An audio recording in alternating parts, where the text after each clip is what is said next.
ఒక చిన్న ఊరిలో రాము, సోము అనే ఇద్దరు మంచి స్నేహితులు ఉండేవారు. వారు ఎల్లప్పుడూ కలిసి ఉంటూ సంతోషంగా గడిపేవారు. ఒకరోజు వారు అడవికి వెళ్లారు.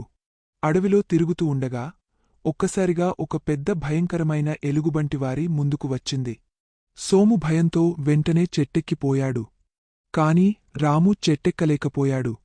అంతటా అతనికి గురువు చెప్పిన ఓ విషయం గుర్తుకు వచ్చింది. ఎలుగుబంటి మృతదేహాన్ని తినదు. అంతే, రాము నేలపై పడుకుని ఊపిరి ఆడకుండా చనిపోయినట్లు నటించాడు.